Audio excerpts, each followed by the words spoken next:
everyone. This is Monique Judge, news editor for The Root. Welcome to The Root Institute. Today's panel is Generation X, the original influencers. As you know, as your resident auntie, I am a proud Gen Xer. You see the shirt. Get into it. So what we're going to talk about today is how Gen X, right? First of all, the name they gave us, Gen X, like we're just anonymous and unknown and unseen, right? And you hear so much talk in the media about boomers and millennials and Gen Z, but we're like the forgotten, so to speak, generation. And baby, we did all of this shit. Everything y'all like, we did. Everything y'all like, we started, we perfected. Y'all added on to it, and we're thankful, but we did this. So I brought along today Naima Cochrane, Lynne D Johnson, and we are going to discuss the many, many myriad contributions that Gen X has made to the culture. So let's go. How you doing, ladies? I'm good, and I'm excited to talk about this because you're right. We get left out, and now that millennials are grown, they're further trying to edge us out of the conversation. But just because we've always kept our heads down and done our own thing, don't mean we ain't here. Right, right. I second that, no doubt. I mean, but it's funny when y'all say Gen X sounds like, it's forgotten. I always thought of it as like, I always linked it to, because, we used to wear the Malcolm X medallions, the X Mm. medallions and all of that. Like, we co-opted that, right? Well, it was For similar. us, They didn't know what right? to name us. We were the unnamed. Yeah, Right. yeah. So, yeah, I mean, it is interesting because, we did everything, fashion, tech, all of that that's coming out now. Like you said, we did that. We were there. We started it all. So I was born in 1971, graduated high school in 1989. So my teen years were like the epic part of hip hop, right? It was like from the beginning to, when I was in high school, we were vibing off of EPMD and De La Soul and, you know, uh, Eric B. and Rakim, Public Enemy, right? And all these groups, Houdini, who started Run DMC, right? All these groups and artists and acts that kind of pioneered, certain trends in hip hop, right? I remember someone told me, and I don't know if this is true, but I've heard it so many times that I've always believed that it's true, is that DJ Jazzy Jeff, right? From DJ Jazzy Jeff and the Fresh Prince, they said that he invented transforming on the turntables. Have you guys heard this? I haven't I heard think that about. I don't know if I've heard that about him, but I wouldn't be surprised actually. I think I heard that too. I mean, I know there's something that, well, Flash invented, right? The Mm, crossfading stuff, right, right? right. But then I think, yes, I think Jazzy Jeff invented that. I do believe so. I believe I heard that before as well. And it was still Right. early enough, and I think that's why jazz is such a respected DJ now. I don't know if people realize, but jazz still does DJ camps, retreats, where they talk about tech and they talk about style and they talk about just to keep the actual DJ culture in its original intended form moving forward. So I completely believe that. If you think about it, we have the Fat Boys and beatboxing, Dougie Fresh, Hmm. right? Dougie Fresh, the show, was the very first rap record I ever bought. It was a 12-inch, and the B side was Lottie Dottie, right? I still have that record, and I'm so glad that I do because it was an original pressing, so it still has the Oh interpolation wow. of the Beatles song, right? That they then had to Hmm. remove, right? Right. But even when you talk about that sampling, right? Right. It's so ingrained in me that when I'm listening to something, if I'm listening to old school music, like old 70s music, I can immediately pick out, oh, this is like I forget what's the song called that LL Cool J used in Jingling Baby, right? The dun, dun, dun, dun, dun, dun, dun, dun, dun. I forget Oh, what. what is that break? I know what you're talking about though. The Marley Marl production though. So Yeah, but then there's like also like a bunch of samples in there. Yeah, That's a yeah, lot. Yeah, and yeah. yeah. there's a lot, right? And so you think about even that, where we grew up knowing how to pick out the samples when we hear them, right? Oh, Hmm. that's blah, blah, blah. This is the big payback, right? That got used Right. so Hmm. much in like everything. So, Naima, music is your Yeah. thing, right? So, like, tell us, how do you Well, there's feel about us and music. in Gen There's X? there's three specific parts of music that are ours. We're responsible for it. You can't take it away from us. The first, like you said, is hip hop. Even though we have some what I would call like late boomers, like for example, Chuck D is a boomer. Chuck, because but he was 30 when they started, so that's a little different. But hip hop is ours. Even the labels, even the people who built it. So even though like Andre Harrell or a Russell or etc. was born in the 60s, still, or born in the mid 60s, like right on the cusp, still the people who carried the trend forward, the artists, etc., they were all Gen X. Like we built that culture, right? And when you get into like the JV labels and stuff like that, the 90s, that was really all us.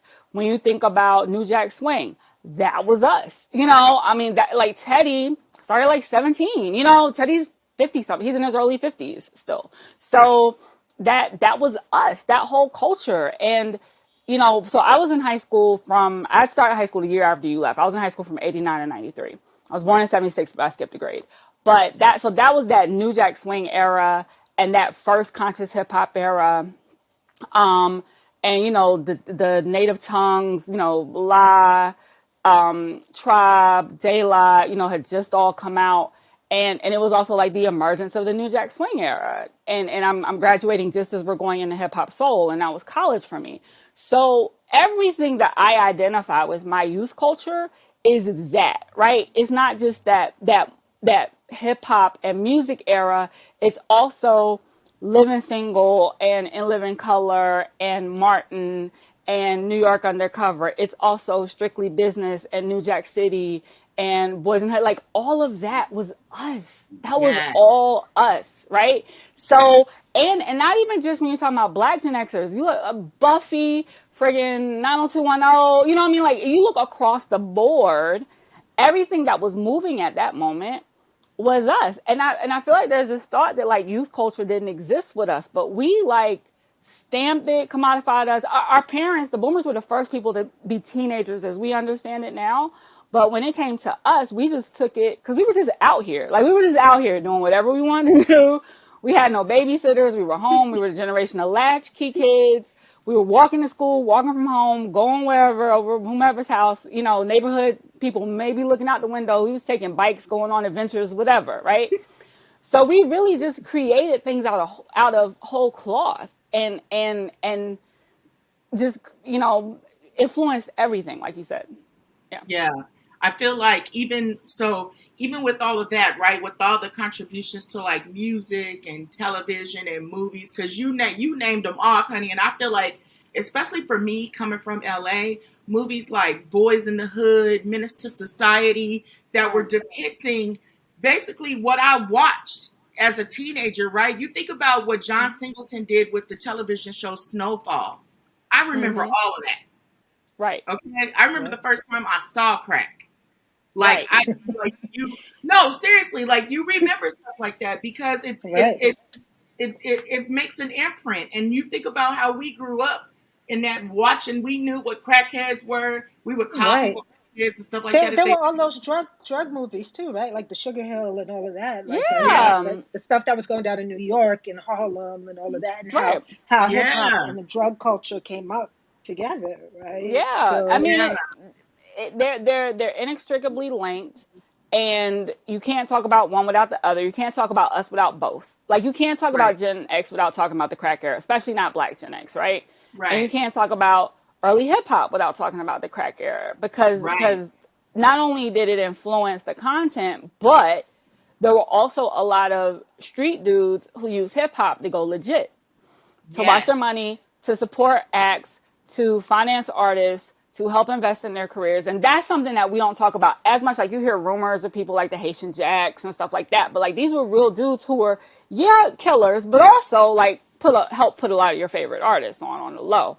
It's just right, they don't really want to associate with that like that, right? right. There was a Haitian lot Jack of was running with Pac, right? yeah, and there was Right. and also like some other New York people. There was a lot of money outside, which also Yeah. leads to talking about Dapper Dan, and you know what I mean. Like so, all of The it is fashion. connected. The All of it fashion. is connected. And even the nightlife. Like, I was talking to somebody, and this ties into the music. I don't think teen clubs exist anymore, but we was outside in high school like we were Yes. grown. Yes. We And had now teen I look clubs back here and I'm like, too. how were we? Why do So, I so, have like so many different stories of like when we were at the club and I was in high school? Like, why are there so, so, and there's like so, multiple clubs to talk about? so y'all were at the club. I'm a little Right. older than you both. Y'all may have gone to teen parties, but for us, it Right. was the block jams, right? And Yeah. so we had the parks and the blocks, or just anywhere the DJs would plug into any outlet they could find on a lamppost, right? And set up, and the MCs would come out and battle each other. So I was like pre-wax, right? And Right. like that culture, and just the fashion, the vibe, the dance moves, everything that exists today comes from all of that. Like how many pairs of sneakers do they re-release? Does Nike and Right. Adidas re-release And from back in again, the 80s? we Like, started that sneakers as a collectible, sneakers as a fashion item. We started that. Hip hop started that. You know, Now like, look at so Lynn. that wasn't a thing. Lynn Yeah. is the yeah, I'm a ultimate collector. sneakerhead. Exactly. So you gotta talk about it, sis. Like, cause I know you. I know your collection. Like Right.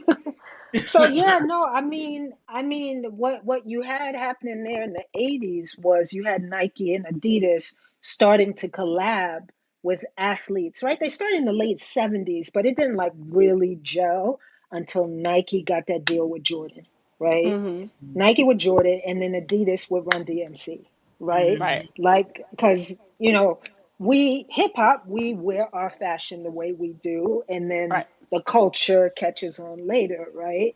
right. And right, but Run DMC actually got paid for theirs. Some Right. people, right? Some people don't talk about that, but they got paid first before like some of these deals you see now with like Kanye and Drake and Right. all these other folks. But I think what made sneakers really boom back then was like the way that athletes were tied to them too, and especially MJ. Like all the The MJ Jordans collabs, was, the Jordans, and to this oh my gosh. day, Yeah. all of them are re-released in different Mm-hmm. colorways all the time. And now the only way to get them, you got to get in on a raffle, or, or then you got Yeah. to buy them from the resellers. Like all of this modern day resale culture, there are companies now that are even like renting sneakers. There are Right. companies that are letting you auction sneakers with NFTs, right?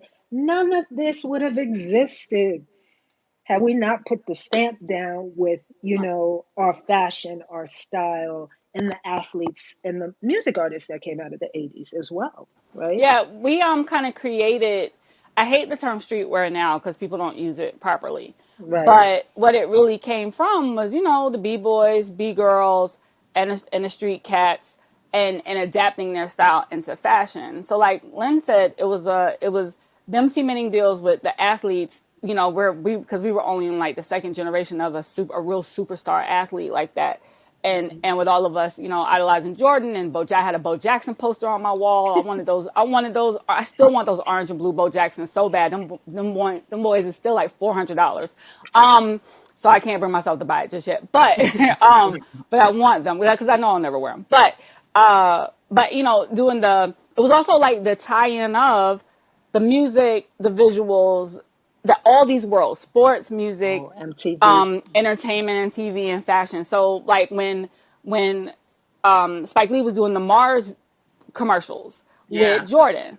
Like I had Mars t-shirts, you know what I'm saying, with Mars with the Jordans on, that type of thing. So that's a cross activation between film and sports tying into fashion. When Biz passed away a few weeks ago, one of the things people were talking about is how he wore a pair of Nike Air Max Safaris on the back of his album cover that were a limited run, and Nike had to put them back into production because people like wanted them because now it was fashion, right? They didn't intend for them to be fashion. They were really supposed to be an athletic shoe, but they were kind of funky, so they didn't run a lot of them. So you look at video moments going from the late 80s into the 90s, LL was doing Pumas and Kangols, and so it went from being like, this is what we do on the street, so like you said, bringing it to the masses. And also considering the fact that we're the generation that broke hip hop to the mainstream. Not only that, like got hip hop started commercially, but also took it to the world, right?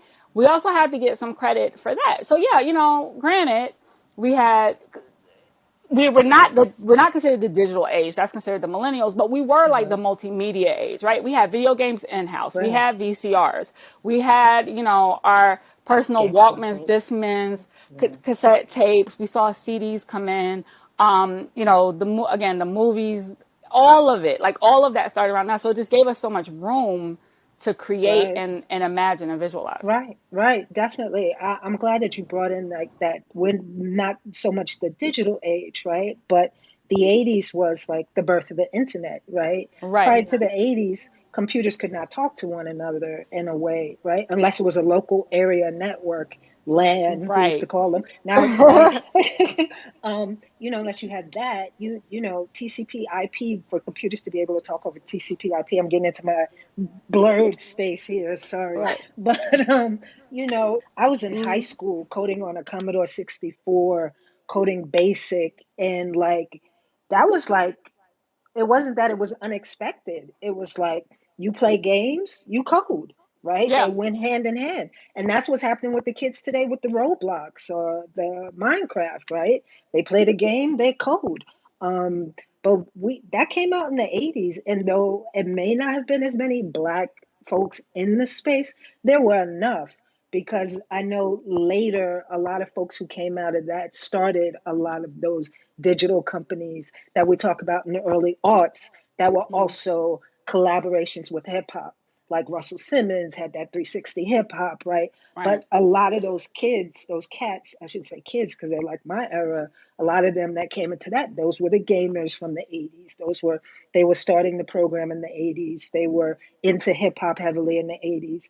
Right. All those people from that early internet, early urban digital space, Black Planet, all of that, right? Yeah. All came out of people who were coding in the 80s, right? If there was no MS-DOS, internet, all those things that came about in the 80s, there would have been none of that. There'd be no Facebook today, like if there wasn't a Yeah. Black Planet, like these social networks today learned from what Black Planet did for sure. Like, And that's so funny because I was talking to, and both of you know him, Anil Dash. We were talking Yep. about like the social web, right? Where I feel like blogging was the original social web. And even though black bloggers didn't get as much attention in the mainstream as, say, the white bloggers did, we were there. And Yeah. being a blogger it is was why I Gen still X. know how to hand code a web page to this day, right? Um, so Oh, like you didn't I learn that on Black Planet? You didn't learn that on Black Planet? Shoot, it was blog MySpace. We used to do little amateur coding on MySpace, right? MySpace too. Yeah. MySpace Yeah, everywhere. Everywhere you yeah. had to, anytime you had to add anything to a page, right? So you think about Hmm. people who like Honey, right? When she had Yes. thatbitch.com and her designs that she was doing, like this was something where when you changed your layout on your blog, it was like changing your Avi on Twitter, right? Yeah. And everybody noticed and everybody paid attention. And we look forward to that kind of thing, like, oh, Lynn changed her layout. Look, like, you know what I'm saying? Right. But And that's it's the kind thing. But we go ahead, go ahead. I don't no, want I to was gonna interrupt. Go say, so ahead. that's why we had to do, right? So Lynn and I played a part in integrating South by Southwest because we came up with Blogging While Black panel, right? So Right. because before that, black people weren't, I mean, they were few and far between at South by Southwest. But after that, Right. there was a huge convergence. So even that, and a lot of us were Gen Xers there too. You know what I'm saying? That's what I And was so going to it's say. like, We influenced the movement. That's what I was yes, going to connect it, right? Yeah. Like, yes. but it's because of the background we came from. It's because we had gaming systems and Walkman and this Yeah. that it just made it. People make it seem like, oh, with millennials, like you said, digital age. Oh, they're digital minded and they're digital out the womb is like then I guess Z, right? Right. But I feel like people don't give us credit because we could operate a VCR, because we could set up Yeah. a sound system, because we could do these things. That just helped us to learn these new technologies as they Right. came about. Well, and it also gives us a different perspective. I mean, the thing about having come from analog and been part of digital as it evolved is that us having seen it happen in real time, we talk a lot about certain things that have been lost, like the ability to research in depth, even though the whole internet is just out there, or even when we're talking about music, the discovery of music, because everything's driven by algorithms. So you get Yep. more of what you already listen to instead of stumbling upon something that's brand new. Discovery. Because as everybody has converted all their libraries, and this means music, physical books, movies, all of that to digital, you lose the ability to just like pick up something because it strikes your curiosity, right? There's a certain organic sense of discovery that's been lost, which is why we're losing recipes. Like we're not actively Passing them passing these on. things down, which we have to do a better job with as extras. But I say all that to say, we have a perspective of remembering, like the reason our first reaction to everything is like, why would you not go to Google, is because we remember what it was like to have to go search a card catalog and, go to that encyclopedia, and now to Dewey have it Decimal at your, System. oh my The gosh. So Dewey now to have it Decimal at your System. fingertips, right? I Google something about once every 15 minutes on average just to be doing it, just because I can, right? So the Right, Right. right. idea for us that you have this level of access to information and you don't just automatically use it blows up. We don't understand it, right?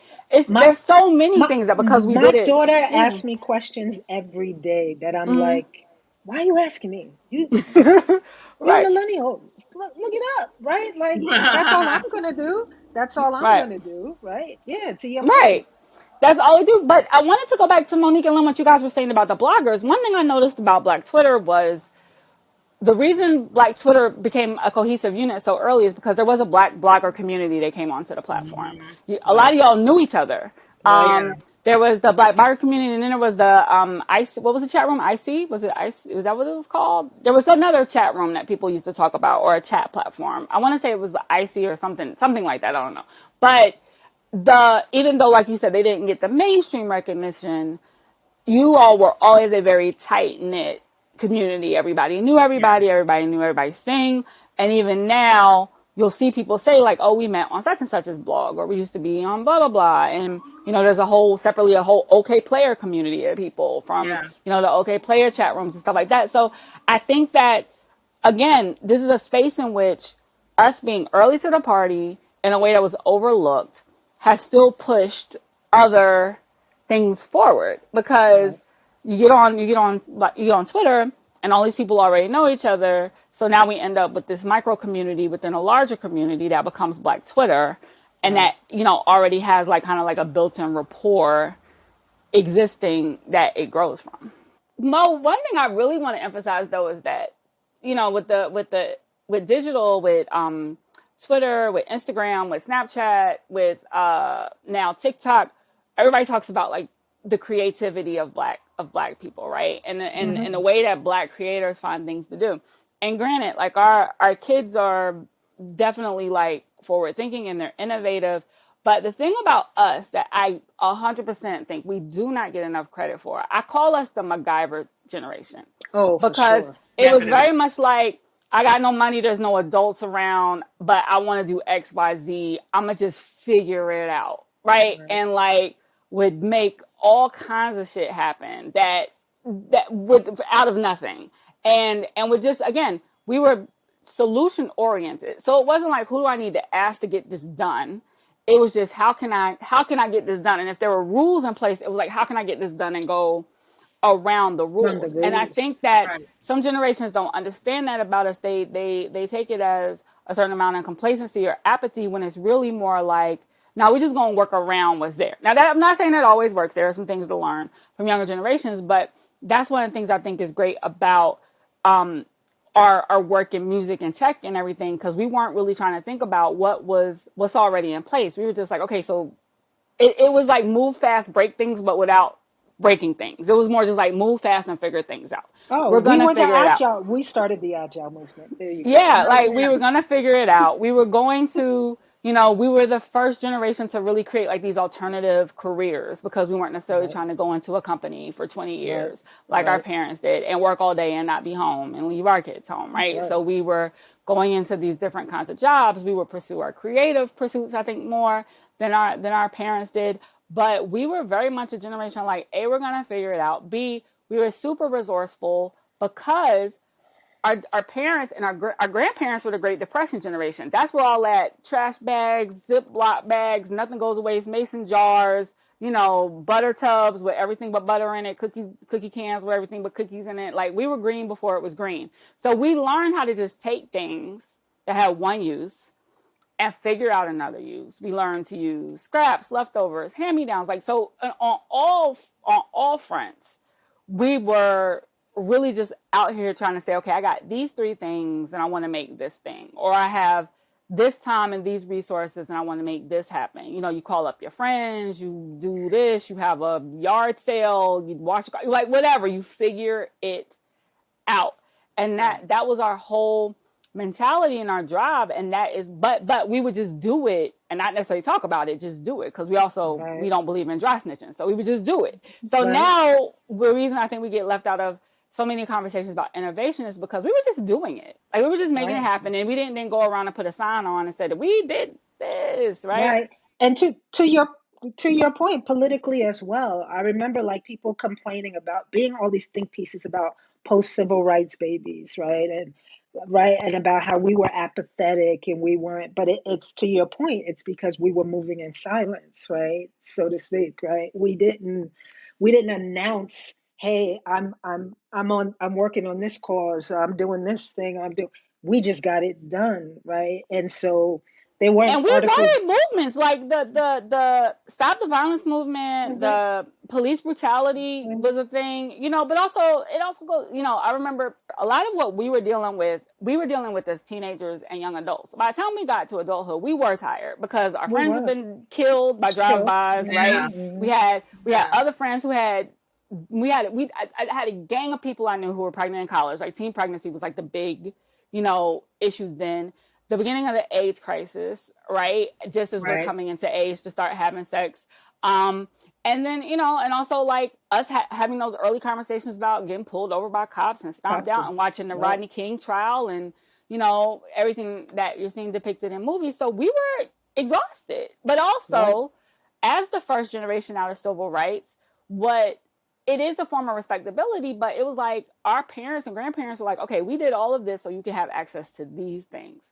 Go get it.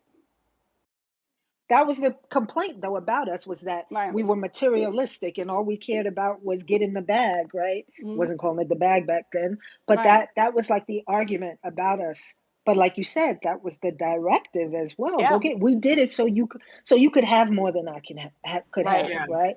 And that's why you see, back to tie it all back together again, who's the billionaires today, right? Where's it coming from, right? Like, Jay-Z is teaching his children, Kanye and Rihanna, and look at them, right?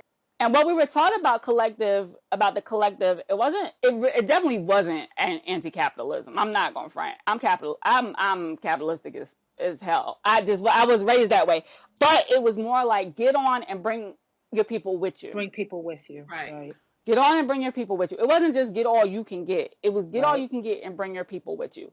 And and at the time, what we thought was rising tide lifts all boats, right? So what you do is for the betterment of the whole, right? So yeah, as time changes, the social evolution, things change.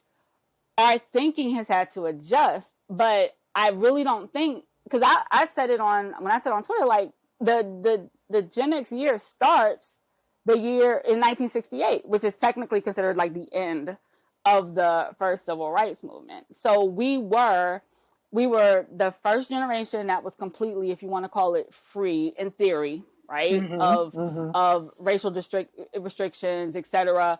The opportunity for a Black middle class to grow in a real way, in a sustainable way. We were part of the first generation of women who were born with the right to vote, with access to birth control. You know what I mean? Like, there are so many things that we had from birth that no generation before us had. And I think that so what was impressed upon us over and over and over again. We couldn't do this. We didn't have access to that. You have to go do this. You have to go be a part of that. You have to go get this. You should strive for that. You should do this. And I don't think there's really an understanding of, like, that's what was imprinted upon us. And it wasn't so much about take the struggle on too. It was more like we struggled so that you wouldn't have to. We didn't have to worry about so much the civil rights issue, but like you said, we had to worry about the police, right? And that was reflected in a lot of the culture. That you think about Ice Cube, or rather Ice T, 6 a.m, right? NWA, fuck the police, right? All of these songs that came out during that time where they were talking about literally, and it's so funny because fuck the police resonates as much today as it did 36 years ago when they put it. You know what I'm saying? Like, it's and people consider it a protest song today. Back then, it was just a song. Right? Right. Right. Yeah. But it is a protest song. It's definitely a protest song. And so the kinds of things that they were talking about in the music, or you look at the fashions that we had that are even coming back now. If I see one more person in biker shorts, my whole teenage closet is in Zara and H&M right now. And I'm like, I wore this at 14. I'm not wearing it.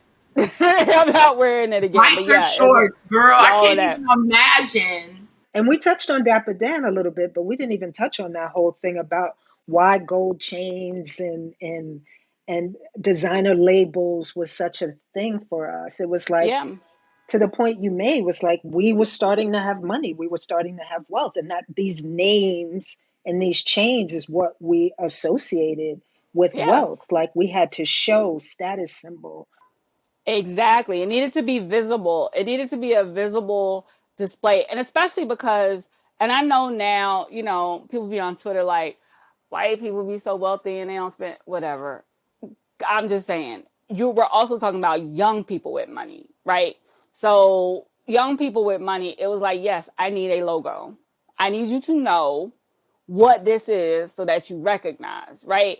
I don't expect you to get close enough to me be able to touch my shirt to see that it's cashmere. I need you to be able to see from wherever you at that my joint costs some dough. And as much as people want to criticize us for it, look at how many fashion houses keep recycling that, right? Look at the fact that Gucci had to go back and do a deal with Dan because when they sent one of his designs down the runway after, all the luxury companies ran him out of business. And I'm not going to say they were wrong to do that, but, ran him out of business. His son has said that so much of his stuff was like spread far and wide. They don't even really have a real proper archive from it. Wow. But the fact that Gucci tried to run one of his joints down the runway, like however many years later, everybody was like, that's Dapper Dan. Right. Let me show you this picture right here. Right. And so again, it was ahead of the time. And it was us, when Andre Harrell talked about quoting Ghetto Fabulous, he would say, Dre was from the Bronx, he would be like, you'll see a girl and she had enough money for like one designer album.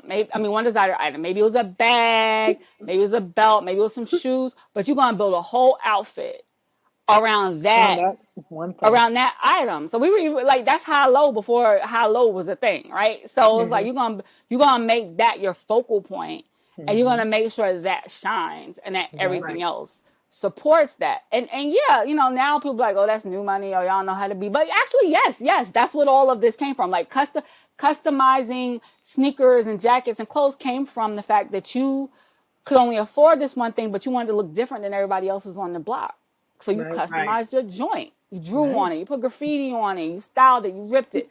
All of that comes out of ingenuity for us to find a way to express ourselves regardless of how much we actually had.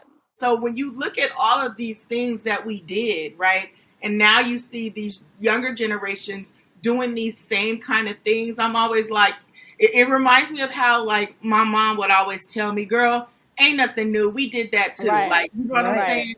Like when the first time I bought a pair of bell bottoms, right? And we wore bell bottoms as kids, like little kids in the 70s, but not in our teen years. And then as a young adult, when they kind of like came back, because everything comes back, right? It always cycles. They don't call them bell bottoms anymore. What do they call them? Flares. Yeah. But it's still it's bell bottoms. So it's like, you know what I'm saying? And I'm wearing them with my big wedge sandal, and my mom's like, yes. You straight out of 1972. Like, what are you doing? Like, you know what I'm saying? And so it's the same for us to kind of like see these younger generations not emulating, so to speak, but kind of making their own, the things that Making they their own Right. style, right? right. Yeah, But that Yeah. is. You it even remind builds me of on like what we did. what we Yeah. did. You even remind me of like with the haircuts, like Salt and Pepper. What happened? Like she had Yes. to The shave the side asymmetrical. because the hair got. But to this day, now the kids are shaving one side of the hair That's a or both look. sides, right? And it's a look, Yeah. right? And even doing the different kinds of dye jobs and different kind of haircuts. Oh my God, the asymmetric. I remember I had one like that, right? Girl, So. you couldn't tell me nothing. All them layers, okay? Yeah. All them layers, right? But like how that just right now I see these like skateboard kids and I swear I'm looking at like my childhood all over again when I Right. look at how But they also, dress. roller skating is back, right? So That that too. Right, was right. massive. And especially like when you're from New York, roller skating Yes, here,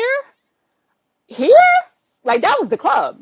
that was You the go to club. like you go to Skate Party night on Key, Friday, go skate key to on Friday night. Empire, you go Right, someplace like that. Like that was the and like it was cool. Like if you go to one of the rinks here in New York now, with that or on Long Island, New Jersey, we don't have it in any city right now. But you'll see like 50-something year old men. They've been outside skating for for 30-something years. years, right? Yes. And you were cool. Like if you could do skate tricks and all that, like that was dope. So I love seeing stuff like that come back.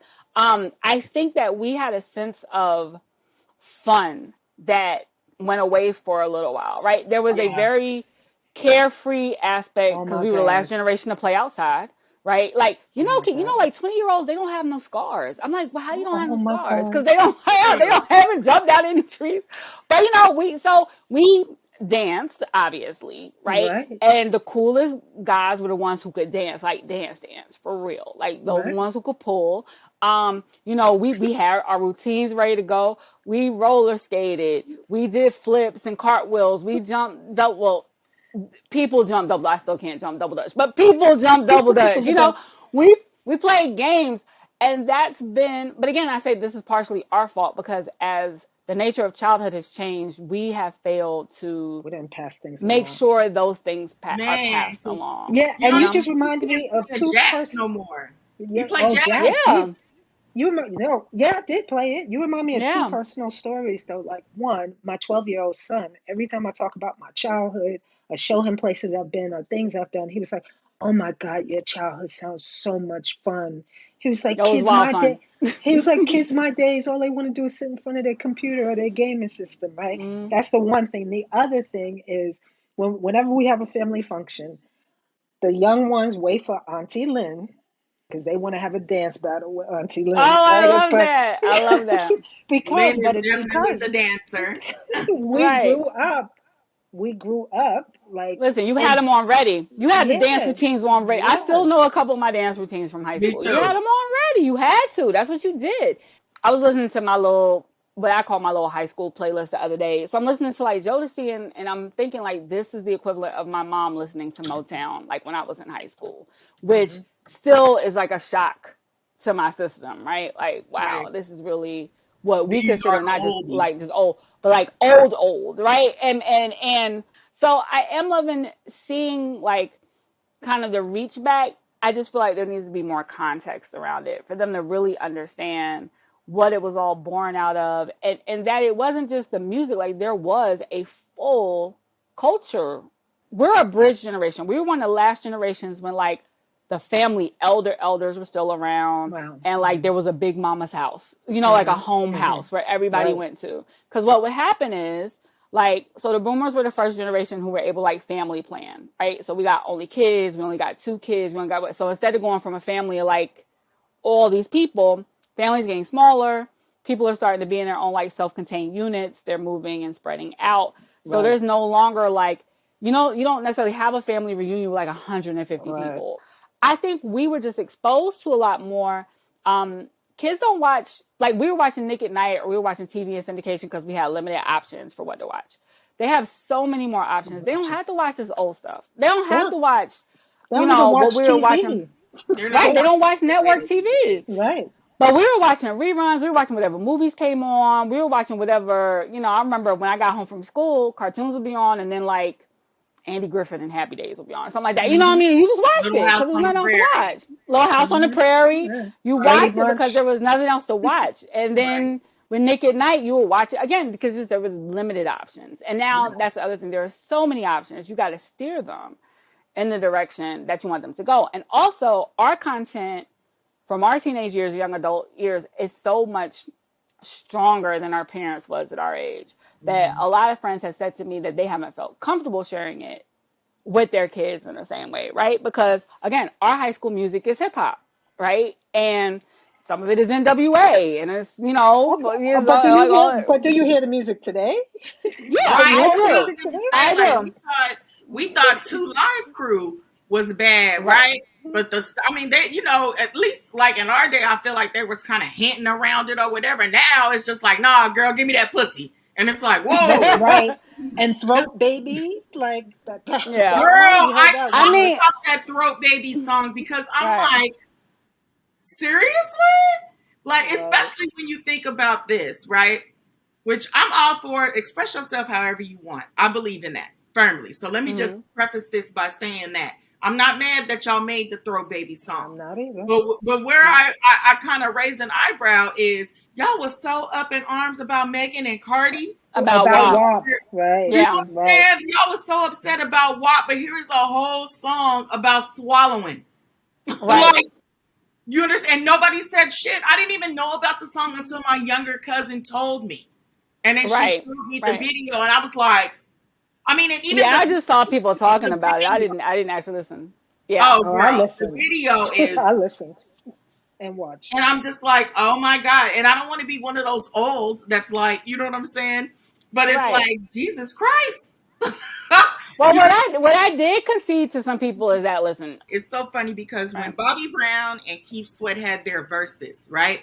And I was like live tweeting it the whole time. So of course we're listening. This is the songs from when we were younger, and we're singing along. And right, I'm like, damn, these niggas had a lot of songs about sexual coercion. Like, you know what I'm saying? Right. yes, There's a whole Right. lot of rapey lyrics in these songs. Right. And it was so yeah. melodic that you singing along to it, and you know what I'm. You may be young, but you're Yo, right in the wrong way. Right very in the wrong way inappropriate. is right in the wrong way Very is my favorite inappropriate, Keith Keith. Sweat song. But in Keith's very weak defense, that lyric comes from a Barbara Mason song called "I'm Ready to Learn." Right. That actually has the Right. maybe that actually has that in there. It's like it's because it was my mom's favorite song in high school, which is why I know You it. talking But about it was the messy same kind of Barbara thing. who was messing with everybody's man? Yes, who was messing with everybody's Right. man. When she was Everybody's man. 17, she did a song called Ready to Learn. Right. And that's where Keith's You May Be Young But You're Ready to Learn But comes from.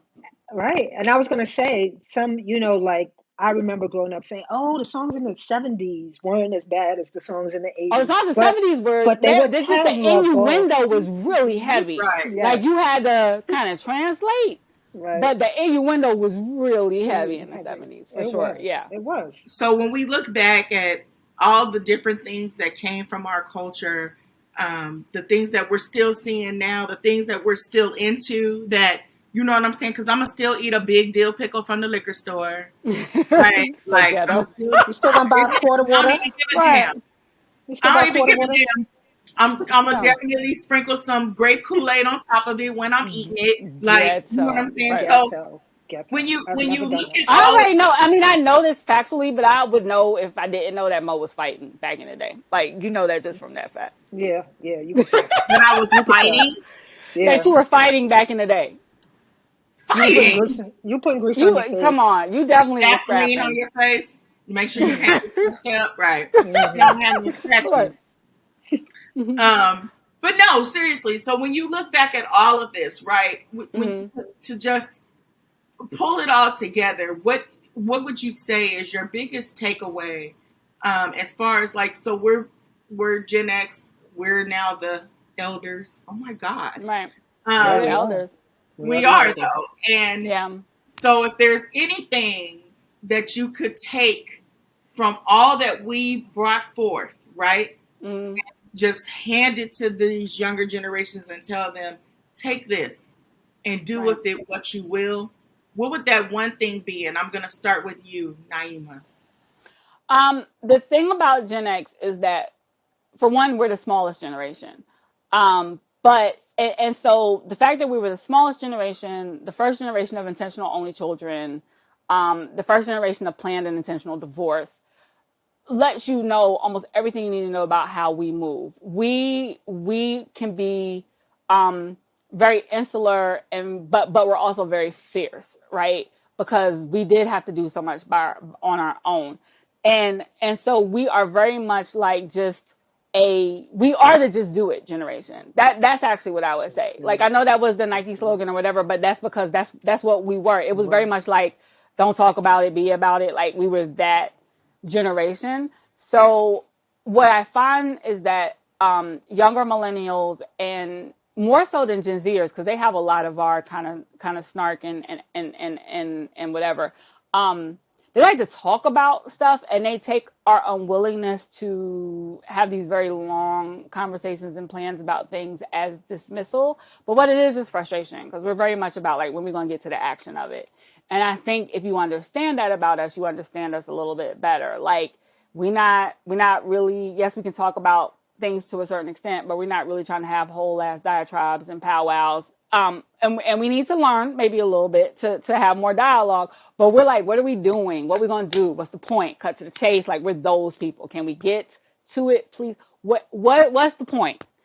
Get to the point. And people take that as dismissiveness, but no, we want to know what we do. What are we doing? What's the action item? So I've said there are two movies. If you want to understand Gen Xers, there are two movies to watch: Ferris Bueller's Day Off and House Party. House Yes. Party gives you the black. Ferris Bueller gives you like an overall. But in both those movies, like, they are pulling off all kinds of feats. There's like 72 different times an adult should have been tapped in. Nobody's calling an adult ever for anything, any reason at all whatsoever. Like, the whole purpose is like, keep everything away from the grown-ups. And even as adults, that's us. We keep everything away. Like, what we gonna do? Let's do it. Let's execute it. Get it done. That's our move. Yeah. Even if it's wrong, if it's gonna be illegal, if it's gonna be, because we broke a lot of laws as young extras too. We were the generation of shoplifters, but that's a different story. But it's like, Boosting. but whatever we Boosting. were gonna do, you had to move. You had to move and get it done. We ain't had time to do a whole lot of mapping out and plotting. We had to get it done and get out. And we're like that as adults too. Like, what are we doing? Let's do it. Let's go. Let's get it done. Yeah. Lynn. Yeah, for me, and it's something we talked about earlier with like this lost art of research. Mm-hmm. And I see it come up a lot when I see music reviews, movie reviews, Mm-hmm. anything. I like think pieces in general. Like, I'm reading something and I'm like, but don't you understand the context for that? Don't you Right. know where that comes from? Don't you Did you not look it up? Did you not interview someone? Did you not? And also as a writer, that definitely is a thing for me. And so there's two things that I think are actually missing.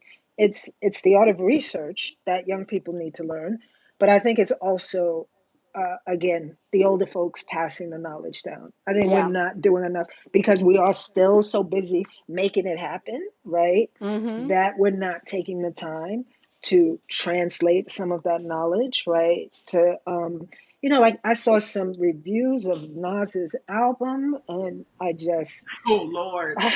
I just was like, ugh, you Critique know, is a lost art in general. right, and Yeah. yeah. So with that saying, like, and especially when I see the stuff about hip hop, because I was like, how many of y'all did not know there were like five elements? Like, it's not Right. just right, and how it's a culture. It's not just this music thing. So like this commoditized music thing, it's not just that. It comes out of a whole movement and a whole, like, it was political, it was social, it was Mm-hmm. like everything to us, right? And it's everything about how we still move in the world. So Mm-hmm. again, to them, and piggybacking off of you, for them to understand us, they got to sit down and watch. As bad as this movie is, they got to watch Crush Groove too. But like Beat Crush Groove Street. for sure. Hmm? Which one? Beat Beat Street. Street. Wild style or Man, wild style? Or Wild Wild Style. Style, Yeah. Wild Style, Wild Style. Yeah. Because right, that shows the elements, right? Right. So Right. so like right, like I'm trying to do it with the 12-year-old. I got him listening to some stuff he probably shouldn't be listening to. He was listening to Mm-hmm. Brand Nubian and Mm-hmm. NWA, and he's 12. But I'm like, if he can listen to Lil Uzi Vert and Yeah. whomever, then why not turn him on to that? so And he my can thought is, if appreciate you it. can give them context, that's all that really Context, that, matters. and that's Yeah, the main thing. Like, I feel like context is missing so right. much, but I feel like in our generation the context was there because, like you said, we had the research. There was still so much print material Yeah, around, right? Like I talked about cutting out articles. I used to cut out articles and put them up on my wall, right, right. like, so I think there's that too, because everything is digital, they take it for granted. Social norms evolve. That just is what it is. And over Uh, the Yeah. past 20 years, they've evolved at lightning speed, right. Yes. right? And you kind of have to take that into consideration. For sure. I really, really appreciate that the two of you came to sit with me so we can have this talk. We have covered so much. I hope all the other generations, when my mama, when you watch this, I know you're going to appreciate it. And when the younger generations watch this, I hope that they will also appreciate it, because this is our way of passing that knowledge down. So I want to thank you, ladies, Naima and Lynn, for coming through. Um, and everyone, thank you so much for watching. This is the Root Institute. I'm Monique Judge. Enjoy your day.